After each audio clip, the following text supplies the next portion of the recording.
sedekah yang ideal itu berapa persen dari kekayaan yang dimiliki? Ya tadi saya kasih contoh, kalau anda mau maksimal bisa sepertiganya, seperti hadis tadi orang Bani Israel yang dua kebunnya bersebelahan. Kalau para ulama mengatakan kalau mau infak lebih besar maka itu lebih baik, nggak ada masalah.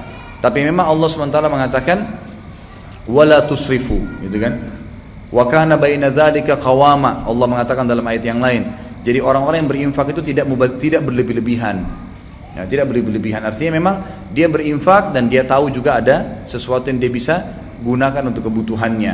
Jadi Allah mengatakan dan wa kana baina dzalika qawama. Ada di antara berinfak dan di antara juga menahan diri, mereka tengah-tengah di situ, ya.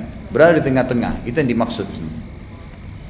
Apakah boleh merasa cukup dengan infak sedekah yang sudah kita keluarkan? Bisa saja, ya. Tidak ada masalah kalau Anda memang menganggap itu sudah cukup. Maka boleh-boleh saja, nggak ada masalah. Ya, kita memilih hutang atau tagihan. Apakah kita mendahulukan membayar utang dan menunda sedekah atau membayar utang dan bersedekah secara bersamaan? Tentu kalau bertemu antara utang sama sedekah, maka utang dulu. Hutang itu wajib soalnya untuk dibayar, gitu kan? Bahkan dalam hadis sahih dikatakan matlul ghani zulm. Menunda pembayaran utang bagi orang mampu kezaliman, nggak boleh, gitu kan? Haram hukumnya. Maka antum tidak boleh menunda itu, tidak boleh menunda. Nah, tapi kalau bertemu misalnya bayar utang, ada lebihnya, memang kita bisa bersedekah, tidak ada masalah bersedekah. Karena utang itu adalah kewajiban. Jadi kalau ketemu kewajiban sementara sedekah itu hukumnya sunnah, maka harus didahulukan kewajiban. Ustadz, apakah ada zakat profesi? Bagaimana hukumnya? Kemudian untuk orang yang bekerja mengelola zakat tersebut, bagaimana hukumnya? Apakah dia termasuk amil zakat yang menerima gaji dari pekerjaan tersebut? Kalau yang saya tahu, Allahu alam, semua ulama di Timur Tengah, gitu kan, mengatakan tidak ada zakat profesi, kecuali sebagian kecil dari ulama-ulama Azhar yang mengatakan ada zakat profesi. Jadi zakat profesi ini sebenarnya keluar daripada syarat zakat yang sebenarnya. Ada haul dan ada nisab. Haul masa setahun, nisab juga kadar daripada zakat ini juga sudah saya panjang lebar jelaskan di YouTube, ada bahasan masalah zakat tuh. Jadi memang tidak ada zakat profesi, karena zakat profesi itu masuk dalam atau melanggar syarat mutlak daripada zakat.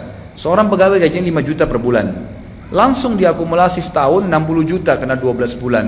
60 juta dihitung sampai nggak nisab 85 gram emas. Oh ternyata sampai, maka langsung dipotong tiap bulan 2,5% tanpa melihat kebutuhannya orang tersebut, nggak bisa.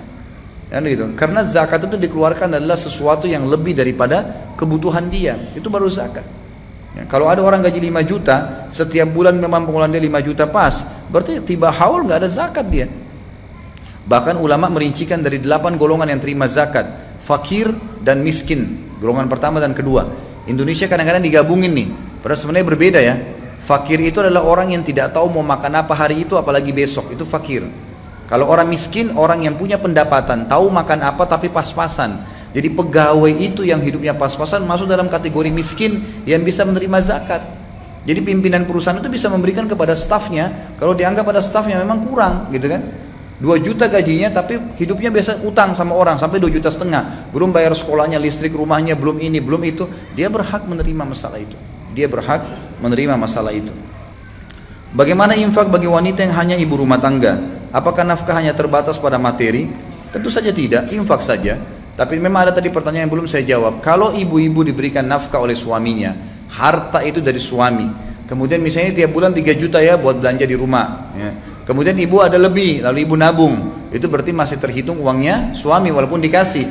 Kalau mau infak, izin saja, adabnya begitu.